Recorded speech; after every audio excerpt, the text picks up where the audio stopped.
ब्रह्मा गुरुर्विष्णु गुरुर्देव महेश्वर गुरु साक्षात् परं ब्रह्म तस्मै श्री गुरवे नमः। दक्षिणे लक्ष्मणस्य वामेश्च जनकात्मजा पुरोते मारुतिर्यस्य तं वन्दे रघुनन्दनम्। आज आम भगवान एक पवित्र दिव्य प्रसंग शुणा जाऊे। से ही प्रसंगर नाम है कैवर्त्य प्रसंग बा केवट प्रसंग। भगवान गंगा कूल ठिया होइछंती। कैवर्त्य से ही गंगा तीर रे मध्य ठिया होइछंती। भगवान आज कैवर्त्य को डाकुछंती, मागिना बन केवट आना कही तुम्हारा मरम में जाना। भगवान कैवर्त्य को डाकुछंती एवं कहउछंती, तुमे टिके आमको ए गंगार सेपट को नहीं जीव पारी करी दब ए गंगा नदी को। केवट किंतु किछि कहू नांती, चुपचाप ठिया होइछंती। भगवान तांको आउ थरे मागुछंती, हेले केवट कहउछंती, प्रभु मु आपणकर मर्म जाने। भगवान हसुछंती, ए केवट कौन मर्म जानिछि, कि मर्म जानिछि कहि तुम्हारा मर्म में जाना। भगवान भावुचंदी केवट कौन मर्म जानिछि। काली राति रे जेतेबेले श्रृंगबेरपुर ग्राम रे भगवान राम विश्राम नेइथिले, गुहक राज एवं महाराज लक्ष्मण दुई जनकर कथबार्ता ए केवट शुणिथिला। केवट डंगा सजाई सारिया परे आसी सेही जेउठारे भगवान राम विश्राम नेउथिले एवं लक्ष्मण महाराज गुहक कथा हेउथिले ताहा सब शुणी देइथिला। लक्ष्मण महाराज कहउचंती गुहक महाराज को, हे भाई ए संसार रे कहीं काहाकू सुख दिएनी कि कहीं काहाकू दुख दिएनी, समस्ते समस्तंकर कर्म फल को भोग करंती। गुहक महाराज कहउचंती, महाराज शुणंतु, किंतु मु भाबुची कई माँ आज भगवान राम को एवं माँ जानकी ठाकुराणी को यही दुख देले। जेउ देह फूलर सेजर शोई थांता से आज ये बण जंगलर पत्थर को तकिया करी शोई पड़िछंती। तेणु मु भाबुची कैकेयी माँ भगवान राम को दुख देइछंती। कैकेय नंदिनी मंदमती, कैकेय नंदिनी मंदमती, कठिन कुटिल पनुकिन्ना जय सिया राम जानकी सुख अवसर दुख दिन्ना। गुहक महाराज कहउचंती, कैकेयी नंदिनी आज यही भगवान राम एवं माँ सीता को कि दुख देइछंती। लक्ष्मण महाराज कहउचंती, ना महाराज आपण एपरी चिंता करंतु नाही। राम साधारण मनीष नुहंती, राम हेउचंती ब्रह्म, राम हेउचंती एही जगतर मालिक। तेणु तांकु आमे साधारण मनीष बोली भाबिबा बा विचार करिबा ठीक नुहे। ता छड़ा ए संसार रे केही काहाकू सुख दिएनी कि केही काहाकू दुख दिएनी, समस्ते समस्तंकर कर्मर फल भोग करंती। भागवत उल्लेख करुचंती, कर्म करिब नाना मते गोविंद फलिब कर्मर आयते गोविंद। ए संसार रे समस्ते समस्तंकर कर्मर फल ही भोग करंती। ए कथा सबू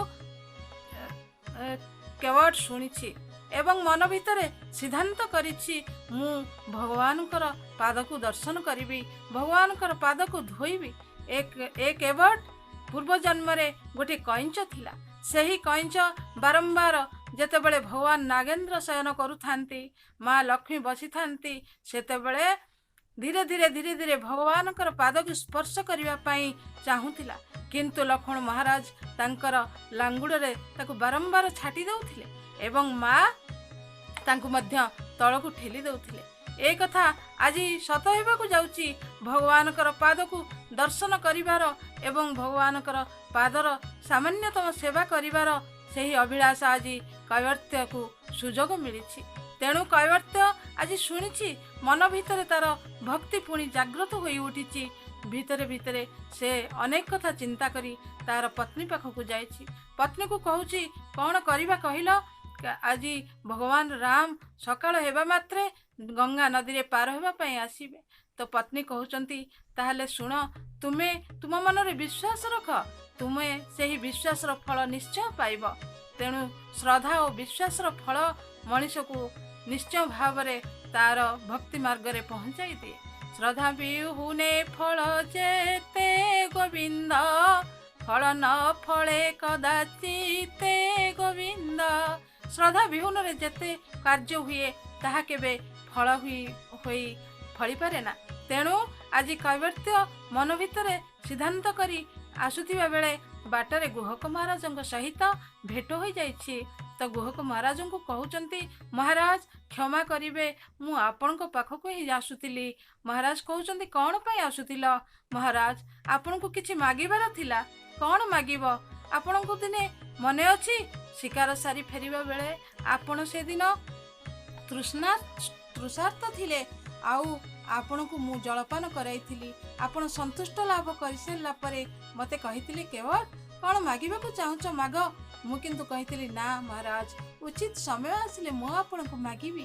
ଆଜି ସେହି ଉଚିତ ସମୟ ଆସିଛି, ମୋତେ ଆପଣ ଦେବେ। ତ ଗୁହକ ମହାରାଜ କହୁଛନ୍ତି, କ'ଣ ମାଗିବ କେବଳ? ମୁଁ ମାଗିବାକୁ ଚାହୁଁଛି, ଭଗବାନ ରାମ କାଲି ଯେତେବେଳେ ଗଙ୍ଗା ପାର ହେବେ ତାହେଲେ ମୋରି ଡଙ୍ଗାରେ ହିଁ ବସି ଗଙ୍ଗା ପାର ହେବେ। ତ ଗୁହକ କହୁଛନ୍ତି, ଠିକ୍ ଅଛି, ଏଇ କଥା ନିଶ୍ଚିନ୍ତ ଭାବରେ ତୁମରି ଡଙ୍ଗାରେ ବସି ସେପଟକୁ ଯିବେ। କେବଟ ଆଜି ଦମ୍ଭ ମନରେ ଠିଆ ହୋଇଅଛି ଏବଂ ଭାବୁଛି ଭଗବାନ ମୋତେ ନିଶ୍ଚିନ୍ତ ଭାବରେ କହିବେ ମୋରି ଡଙ୍ଗାରେ ଯିବା ପାଇଁ। ତ ଭଗବାନ ମାଗୁଛନ୍ତି, ଡଙ୍ଗା ଟିକେ ଦିଅ, ଏହି ଡଙ୍ଗାରେ ବସାଇ ଆମକୁ ସେପଟକୁ ପାରି କରିଦିଅ। ତ କେବଟ ଠିଆ ହୋଇଛନ୍ତି ଆଉ ଭଗବାନ ମାଗି ଚାଲିଛନ୍ତି।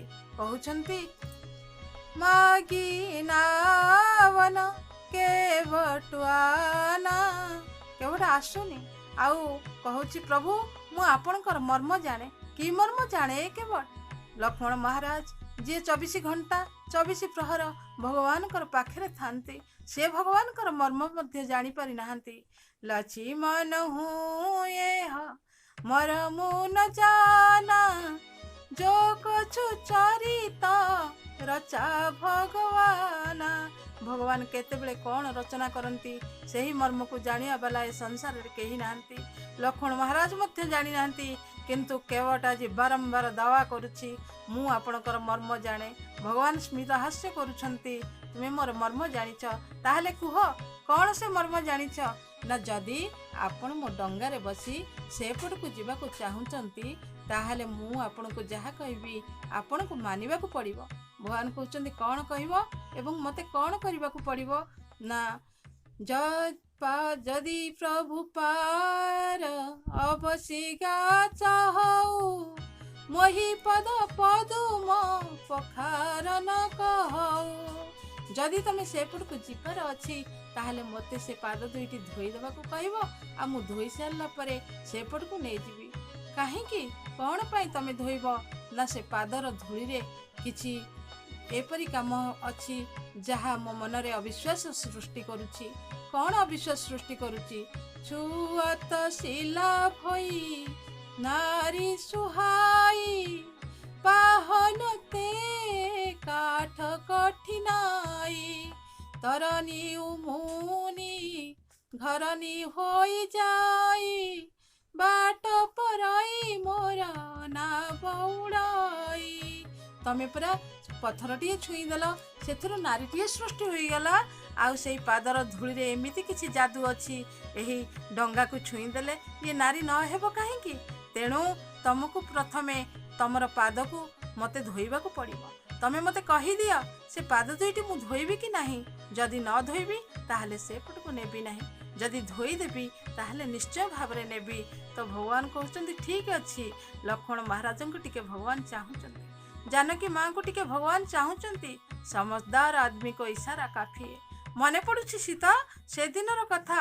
ହୋଲି ହୋଇଥାଏ, ତୁମେମାନେ ସବୁ ହୋଲି ଖେଳିଲ, ଆଉ ଖେଳି ସାରିଲା ପରେ ନିୟମ ଅଛି, ବଡ଼ମାନେ ସାନମାନଙ୍କୁ କିଛି ଆଶୀର୍ବାଦ ଦିଅନ୍ତି, କିଛି ଉପହାର ଦିଅନ୍ତି। ତମ ପାଖକୁ ଯେତେବେଳେ ଲକ୍ଷ୍ମଣ ଆସିଥିଲା କିଛି ଆଶୀର୍ବାଦ ନେବା ପାଇଁ, ତ ଲକ୍ଷ୍ମଣ ତୁମକୁ କହିଥିଲା କ'ଣ? ଆଉ ତୁମେ ବେହୋସ ହୋଇଯାଇଥିଲ। ସେ କଥାଟି ଥିଲା ଏଇଆ ଯେ ଲକ୍ଷ୍ମଣ ଚାହୁଁଥିଲା ମୋର ପାଦ ସେବା କରିବା ପାଇଁ। ଆଉ ତୁମେ ବେହୋସ ହେବାର ଦେଖି ବଶିଷ୍ଠ ମହାରାଜା ଆସି ଏ କଥାର ସମାଧାନ କରିଥିଲେ ଏବଂ ତୁମ ଦୁହିଁଙ୍କୁ ଦୁଇଟି ପାଦକୁ ବାଣ୍ଟି ଦେଇଥିଲେ। କିନ୍ତୁ ଦେଖ ଏ କବର୍ତ୍ତ୍ୟର ଭକ୍ତି, ଆଜି ଦେଖ, ଆଜି ସେ ମୋର ଦୁଇଟି ଯାକ ପାଦ ସେବା କରିବାକୁ ବସିଛି। ତ ମା ହସୁଛନ୍ତି। ଲକ୍ଷ୍ମଣ ମହାରାଜ ଚାହିଁ ରହିଛନ୍ତି। କେବଟକୁ କହୁଛନ୍ତି, ଭଗବାନ ଠିକ୍ ଅଛି କେବଟ, ମୋତେ ଯଦି ତୁମେ ଚାହୁଁଛ ମୋର ପାଦ ଦୁଇଟିକୁ ଧୋଇଦେବା ପାଇଁ, ବେଗି ଆନୁ ଜଲ ପାୟ ପଖାରୁ ହୋତ ବିଳମ୍ବ ଉତରି ଅପାରୁ। ଆଣ, ଜଲ୍ଦି ଜଳ ଆଣ, ଆଉ ପାଦକୁ ଧୋଇ ଦିଅ, ଆମକୁ ସେପଟକୁ ନେଇଯାଅ, ବହୁତ ଡେରି ହେଇଯାଉଛି। ଆସ କେବଟ। କେବଟ ଦୌଡ଼ି ଯାଉଛନ୍ତି ପତ୍ନୀ ପାଖକୁ। କ'ଣ କରିବା କହିଲୁ? ଆମ ଘରେ ନା ସୁନା ରୂପା ଏସବୁର ପାତ୍ର ଅଛି, ନା ତମ୍ବାର ପାତ୍ର ଅଛି, କିଛି ଆମ ପାଖରେ ନାହିଁ। ଆମେ ତ ଦରିଦ୍ର ଲୋକ, ଗରିବ ଲୋକ, ତ କେମିତି ଭଗବାନଙ୍କର ପାଦକୁ ଧୋଇବା? ପତ୍ନୀ ମହାରାଣୀ କହୁଛନ୍ତି, ବ୍ୟସ୍ତ କାହିଁକି ହେଉଛ? ଏଇ ଦେଖୁନ, ଏଇ କାଠ ପାତ୍ର ପୁରା ଅଛି, ତମେ ଏଇ କାଠ ପାତ୍ରରେ ଡେଲି ଡଙ୍ଗାରୁ ଜଳ କାଢ଼ନି, ଜଳ ଭରନି, ଜଳ କାଢ଼ୁଥାଅ। ସେଇ କାଠ ପାତ୍ରର ଗୋଟେ ବିଶେଷ ଗୁଣ ରହିଛି, ଶୁଣ। ସେହି କାଠ ପାତ୍ର, ଶୁଖିଲା ପାତ୍ରରେ ଯଦି ଆମେ କିଛି ଜଳ ରଖିବା, ତାହେଲେ କିଛି ଅଂଶ ଜଳ ଏହି ପାତ୍ର ପିଇଯିବ। ଆଉ ପିଇଗଲେ ଭଗବାନଙ୍କର ଚରଣାମୃତ ମଧ୍ୟ ପିଇଯିବ। ଆଉ ସେଇ ଚରଣାମୃତକୁ ଆମେ ସବୁବେଳେ ପାନ କରିପାରୁଥିବା। ତ ଏହା ହେଉଛି ଉଚିତ ପାତ୍ର। ତ କେବଳ ସେଇ କାଠ ପାତ୍ରକୁ ଧରି ଆସୁଛନ୍ତି। ଭଗବାନଙ୍କର ପାଦକୁ ଧୋଇଦେବା ପାଇଁ ଚାହୁଁଛନ୍ତି। ଭଗବାନ ତାଙ୍କର ପାଦକୁ ଦେଖାଉଛନ୍ତି। ବଢ଼ାଇ ଦେଲେ ପୟାର ଭାବଗ୍ରାହୀ ରଘୁବୀର। ଆଜି ଭଗବାନ ପାଦ ବଢ଼ାଇ ଦେଉଛନ୍ତି, ଆଉ କେବଳ ତାଙ୍କୁ ଭଲ ଭାବରେ ଧୋଇବାକୁ ଲାଗିଛି। ଅତି ଆନନ୍ଦ ଉମଗି ଅନୁରାଗା ଚରଣ ସରୋଜ ଅଖାରନ ଲାଗା। ଅତି ଆନନ୍ଦରେ, ବହୁତ ଆନନ୍ଦରେ ଆଜି କେବଳ ଚରଣକୁ ଧୋଇବାରେ ଲାଗୁଛି। ଭଗବାନ କହୁଛନ୍ତି, ଆରେ କେବଳ ତୁମେ ସିନା ମୋର ଚରଣକୁ ଧୋଉଛ, କିନ୍ତୁ ଏହି ପାତ୍ରଟି ଢଳ ଢଳ ହେଉଛି, ମୁଁ ପଡ଼ିଯିବିନି। ତ କେବଳ କହୁଛନ୍ତି, ପ୍ରଭୁ ପଡ଼ିଯିବେ କାହିଁକି? ଆପଣଙ୍କର ହାତକୁ ମୋ ମୁଣ୍ଡ ଉପରେ ରଖିଦିଅନ୍ତୁ ନା, ତାହେଲେ ଆପଣ ପଡ଼ିବେନି। ତ ଆଜି ଭଗବାନ ତାଙ୍କର ହାତକୁ କେବଟର ମୁଣ୍ଡ ଉପରେ ରଖିଦେଉଛନ୍ତି। ବୋଲି ସିୟାବର ରାମଚନ୍ଦ୍ର ଭଗବାନ କି। ତ ଆଜି କେବଟର ମୁଣ୍ଡ ଉପରେ ଭଗବାନଙ୍କର ଦୁଇ ହାତ ରହିଛି। କେବଟ ଭଗବାନଙ୍କର ପାଦ ତଳେ ବସିଛି। ଅତି ସୁନ୍ଦର ଭାବରେ ଆନନ୍ଦରେ ଆଜି ଲୁହ ଝରି ପଡ଼ୁଛି ଆଖିରୁ। କେବଟ ସେଇ ପାଦକୁ ନିରୀକ୍ଷଣ କରୁଛି, ଧୋଉଛି। ଆଉ ଭଗବାନ କହୁଛନ୍ତି, ସେତିକି ଧୋଇଦିଅ। ପ୍ରଭୁ ଆପଣ ବ୍ୟସ୍ତ ହୁଅନ୍ତୁନି, ଏଇ ତ ଧୁଆ ସରିଲାଣି, ଧୋଇ ସାରିଲେଣି, ଆପଣଙ୍କ ପାଦକୁ ମୁଁ ଏବେ ପୋଛିଦେବି। ତ ଏହାପରେ ଭଗବାନ କହୁଛନ୍ତି, ସରିଗଲା, ଧୁଆ ସରିଗଲା। କେବଟ କହୁଛନ୍ତି, ପ୍ରଭୁ ଆଉ ଟିକେ ଅଛି, ଏ ଚରଣାମୃତ ଆମେ ସମସ୍ତେ ପାନ କରିବୁ। ତ ସମସ୍ତ ଶୃଙ୍ଗବେରପୁରର ସବୁ ଶବରମାନଙ୍କୁ ଡାକି ଆଜି ଚରଣାମୃତ ପାନ କରାଉଛନ୍ତି। ଲକ୍ଷ୍ମଣ ମହାରାଜଙ୍କୁ ଜାନକୀ ମା କହୁଛନ୍ତି, ଲକ୍ଷ୍ମଣ ଆମେ ମଧ୍ୟ ସେଇ ଧାଡ଼ିରେ ଠିଆ ହେବା, ଆଉ ଚରଣାମୃତ ପାନ କରିବା, ନହେଲେ ଆମକୁ ମିଳିବନି। ତ ଆସି ଠିଆ ହେଇଯାଉଛନ୍ତି। ଆଜି ସମସ୍ତେ ପାନ କରୁଛନ୍ତି ଭଗବାନଙ୍କର ଚରଣାମୃତ। ପାନ କରି ସାରିଲା ପରେ ଭଗବାନ କହୁଛନ୍ତି, କେବଟ ଆଉ କ'ଣ ଅଛି, ଆମକୁ ଏବେ ନେଇ ଚାଲ। କେବଟ କହୁଛନ୍ତି, ପ୍ରଭୁ ଆଉ ଗୋଟିଏ ଛୋଟ ବିନୀତ ଅନୁରୋଧ ଆପଣଙ୍କ ପାଖରେ। କ'ଣ? ଆପଣ ବଶିଷ୍ଠ ମହାରାଜଙ୍କ ପାଖରେ ପାଠ ପଢ଼ିଥିଲେ ନା? ନା ହଁ। ବେଦ ଶିଖିଥିଲେ ନା? ହଁ। ତାହେଲେ ମୁଁ ତ ମୂର୍ଖ, ମୁଁ କିଛି ଜାଣେନି। ଆମେ ସମସ୍ତେ ସିନା ଚରଣାମୃତ ପାଇଲୁ, ଆଉ ଆମର ଯେଉଁ ପିତୃପୁରୁଷମାନେ ଅଛନ୍ତି ସେମାନେ କ'ଣ ଏଇ ଚରଣାମୃତ ଟିକେ ପାଇବେନି ପ୍ରଭୁ? ନା ଏବେ କ'ଣ କହୁଛ ଆହୁରି? ଲକ୍ଷ୍ମଣ ମହାରାଜ ବିରକ୍ତି ଭାବ ସୃଷ୍ଟି କରୁଛନ୍ତି। ତ କହୁଛନ୍ତି, ପ୍ରଭୁ ମୁଁ ପାଣି ଭିତରକୁ ଯାଉଛି, ମୁଁ ପିତୃପୁରୁଷମାନଙ୍କୁ ଏହି ଜଳ ତର୍ପଣ କରିବି, ଚରଣାମୃତକୁ ତର୍ପଣ କରିବି। ଆପଣ ଟିକେ ବେଦ ଧ୍ୱନି କରନ୍ତୁ। ଲକ୍ଷ୍ମଣ ମହାରାଜ ଆଉ ଆପଣ ଦୁଇ ଜଣ ମିଶି ଟିକେ ବେଦ ପଢ଼ନ୍ତୁ। ମୁଁ ଆପଣଙ୍କ ପାଖରେ ଆଜି ଏହି ଗଙ୍ଗା ଜଳରେ ଠିଆ ହୋଇ ସେହି ପିତୃପୁରୁଷମାନଙ୍କୁ ଏହି ଚରଣାମୃତ ଦାନ କରିବି। କେବଳ ପାଣି ଭିତରକୁ ଯାଉଛନ୍ତି। ଲକ୍ଷ୍ମଣ ମହାରାଜ ରାଗୁଛନ୍ତି। ତ ଲକ୍ଷ୍ମଣ ମହାରାଜ ରାଗିବା ବେଳେ ଗୁହକ କେବଟ କହୁଛନ୍ତି ମହାରାଜ ଆପଣ ରାଗନ୍ତୁନି, କାହିଁକି ରାଗୁଛନ୍ତି? ରାଗିଲେ ମୋତେ ମାରିବେ ନା? ମାରିଦେଲେ ମଧ୍ୟ ମୁଁ ମୁକ୍ତି ପାଇବି। ଧନ୍ୟ ହେଇ କେବଟ ଯିଏ ଯାହାର ଭକ୍ତି ପାଇଁ ଆଜି ମୃତ୍ୟୁକୁ ମଧ୍ୟ ଭୟ କରୁନି। କିନ୍ତୁ ସାଧାରଣ ମଣିଷ ଯଦି ଜାଣିଯାଏ ମୁଁ କାଲି ମରିବି, ତାହେଲେ ସେ ତାର ସବୁକିଛି ହରାଇ ବସେ, ତାର ବହୁତ କିଛି ଚିନ୍ତା ହୋଇଯାଏ। ଆଜି କେବଳ ତାର ମୃତ୍ୟୁର କଥା ନିଜେ ଶୁଣିକି ମଧ୍ୟ ଭୟ କରୁନାହିଁ। ମୁଁ ମରିଗଲେ ମଧ୍ୟ ମୋର ଭୟ ନାହିଁ। ଏକରେ ମୁଁ ଗଙ୍ଗା କୂଳରେ ଅଛି, ଦୁଇରେ ମୁଁ ଭଗବାନଙ୍କର ପାଖରେ ଅଛି। ମରିଗଲେ ତ ମୁଁ ମୁକ୍ତି ପାଇଯିବି। ଧନ୍ୟ ହେଇ କେବଳ ଆଜି ଭଗବାନଙ୍କୁ ବିନୀତ ଅନୁରୋଧ କରୁଛି, ପ୍ରଭୁ ମୁଁ ଆପଣଙ୍କୁ ନିଶ୍ଚୟ ସେପଟକୁ ନେଇଯିବି। ପଦ କମଲ ଧୋଇ ଚଢ଼ାଇ ନାବନ ନାଥ ଉତ୍ତରୀୟ ଚହଉ, ମୋହି ରାମ ରାଉରିଆନ ଦଶରଥ ଶପଥ ସବ ସଚି କହଉ। ପ୍ରଭୁ ମୁଁ ଆପଣଙ୍କୁ ସେପଟକୁ ନେଇଯିବି। ଏହା ବଦଳରେ କୌଣସି ଟଙ୍କା ପଇସା ନେବି ନାହିଁ, କୌଣସି ଦେୟ ମୁଁ ନେବି ନାହିଁ। ତ ଲକ୍ଷ୍ମଣ ମହାରାଜ ଶୁଣୁଛନ୍ତି ଯେତେବେଳେ କହୁଛନ୍ତି ମୋହି ରାମ ରାଉରିଆନ ଦଶରଥ ଶପଥ, ଯେତେବେଳେ ବାପାଙ୍କର ଦଶରଥ ମହାରାଜଙ୍କର ରାଣ ନେଇଯାଉଛି କେବଳ, ସେତେବେଳେ ଲକ୍ଷ୍ମଣ ମହାରାଜ ବହୁତ ରାଗୁଛନ୍ତି। ତ ଭଗବାନ ରାମ ତାଙ୍କୁ ଶାନ୍ତ କରୁଛନ୍ତି, ଲକ୍ଷ୍ମଣ ଟିକେ ଚୁପ୍ ରୁହ, ଦେଖ ଏ କେବଳ କ'ଣ କରୁଛି। ତ କେବଟ ଆଜି ପାଣି ଭିତରେ ତାର ପିତୃପୁରୁଷମାନଙ୍କୁ ଭଗବାନଙ୍କର ଚରଣାମୃତ ତର୍ପଣ କରାଇବାରେ ଲାଗିଛନ୍ତି। ଆଉ ଭଗବାନ ବେଦ ଧ୍ୱନି କରୁଛନ୍ତି, ଓଂ ସନ୍ନୋ ମିତ୍ର ସଂବରୁଣଃ ସନ୍ନୋ ଭବତ୍ୟର୍ଜମା ସନ୍ନୋ ଇନ୍ଦ୍ର ବୃହସ୍ପତି ସନ୍ନୋ ବିଷ୍ଣୁରୁକ୍ରମ ନମୋ ବ୍ରହ୍ମଣେ ନମସ୍ତେ ବାୟୋ त्वमेव प्रत्यक्ष ब्रह्मसि त्वमेव प्रत्यक्ष ब्रह्म वदिष्यामि सत्यं वदिष्यामि ऋतं वदिष्यामि आवतु माम् आवतु वक्तारम्। एहिपरि भाବରେ ଯେତେବେଳେ ଭଗବାନ ବେଦଧ୍ୱନି କରୁଛନ୍ତି, ଗଙ୍ଗା କୂଳରେ ସମସ୍ତଙ୍କୁ ଶାନ୍ତି ଅନୁଭବ ହେଉଅଛି। ଆଉ କେବଳ ଜଳତର୍ପଣ କରୁଛି ଭଗବାନଙ୍କର ଚରଣ ପାଦୁକ ଆଜି ତାର ପିତୃପୁରୁଷମାନଙ୍କୁ ଦେଇ ସେମାନଙ୍କୁ ସନ୍ତୁଷ୍ଟ ଲାଭ କରାଉଛନ୍ତି। ଏହାପରେ ଭଗବାନଙ୍କୁ ଡଙ୍ଗାରେ ବସେଇ କେବଳ ସେପଟକୁ ନେଇଯାଉଛନ୍ତି। ଗଙ୍ଗା ନଦୀର ମଝି ଅଂଶରେ ଯେତେବେଳେ ପହଞ୍ଚୁଛନ୍ତି, ସେତେବେଳେ ଭଗବାନଙ୍କୁ ସେ ଗଙ୍ଗାରେ ନଦୀ ମଝିରେ 2-4 ଚକ୍କର କେବଳ ଲଗାଇ ଦେଉଛନ୍ତି। ଭଗବାନ କହୁଛନ୍ତି ଇଏ କ'ଣ ହେଉଛି କେବଳ, ଆମକୁ ଡର ଲାଗୁଛି, ତମେ ଏପରି କାହିଁକି କରୁଛ? କେବଳ ହସୁଛନ୍ତି, କହୁଛନ୍ତି ପ୍ରଭୁ ଆପଣଙ୍କୁ ମୁଁ କ'ଣ କରୁଛି ଆପଣ ଜାଣିପାରୁନାହାନ୍ତି? କ'ଣ କରୁଛ ନା ଦେଖନ୍ତୁ ପ୍ରଭୁ, ମୁଁ ଆପଣଙ୍କୁ ଏ ଡଙ୍ଗା ମଝିରେ 2-4 ଚକ୍କର ଲଗାଇ ଦେଉଛି ପରା। ନା କାହିଁକି? 14 ବର୍ଷ ପୁରା ବଣରେ କାଟିବେ, ଏଇ ଗଙ୍ଗା ନଦୀରେ ଯଦି ଆପଣ ଏଇଭଳି ଭାବରେ ମୋରି ପାଖରେ ରହିଯାଆନ୍ତେ, ମୋତେ କେତେ ସୁଖ କେତେ ଶାନ୍ତି ଅନୁଭବ ହୁଅନ୍ତା। ନା ନା ଶୀଘ୍ର ଆମକୁ ନେଇଯାଅ, କହୁଛନ୍ତି ଭଗବାନ ରାମ। କେବଳ କହୁଛନ୍ତି ପ୍ରଭୁ ଆପଣଙ୍କୁ ଏଇ 2-4 ଚକ୍କରରେ ଏତେ କଷ୍ଟ ହେଉଛି, ଯେତେବେଳେ ଏ ସଂସାରର ଜୀବମାନଙ୍କୁ 84 ଲକ୍ଷ ଜନି ଭ୍ରମଣ କରେଇ କରେଇ ଆପଣ ସେମାନଙ୍କୁ ମୁକ୍ତି ମଧ୍ୟ କିଏ ପାଇଥାଏ କିଏ ପାଇନଥାଏ, ଠିକ୍ ସେମିତି ଭାବରେ ସେମାନଙ୍କୁ କେତେ କଷ୍ଟ ହେଉନଥିବ। ତ ଭଗବାନ ହସୁଛନ୍ତି, ସତରେ କୈବର୍ତ୍ୟ ତୁମେ ବାସ୍ତବିକ ବିଜ୍ଞାନୀ, ଜ୍ଞାନୀ ନୁହେଁ ବିଜ୍ଞାନୀ। ଯେ ବିଶେଷ ଭାବରେ ଜ୍ଞାନ ଅର୍ଜନ କରିଥାଏ ସେ ହେଉଛି ବିଜ୍ଞାନୀ, ତମେ ବାସ୍ତବିକ ବିଜ୍ଞାନୀ। ତ କେବଟ ଆଜି ଭଗବାନଙ୍କୁ ନେଇ ସେପଟରେ ପହଞ୍ଚାଇ ଦେଉଛନ୍ତି ଏବଂ କୂଳରେ ପହଞ୍ଚି ଯାଉଛନ୍ତି। ତ କେବଟ ଉତାରି ଦଣ୍ଡବତ କିହ୍ନା ପ୍ରଭୁ ହି ସକୋଚି ନହିଁ କଛୁ ଦିହ୍ନା।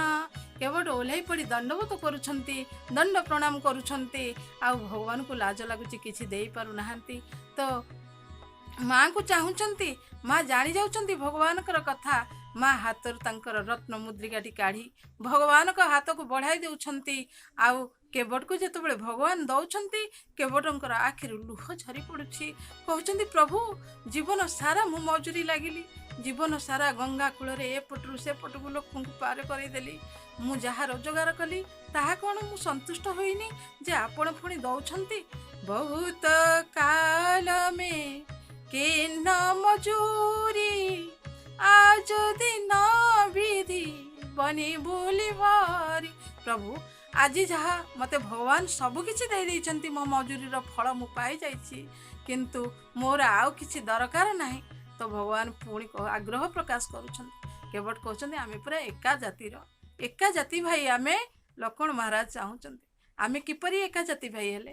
ଆରେ ଆମେ ତ କ୍ଷତ୍ରିୟ, ଆଉ ତୁ ତ ଗୋଟେ ସାଧାରଣ କୈବର୍ତ୍ୟ, କେବଟ ଶବର, ତୁ କ'ଣ କହୁଛୁ? କହୁଛୁ ଆମେ ଏକା ଜାତିର।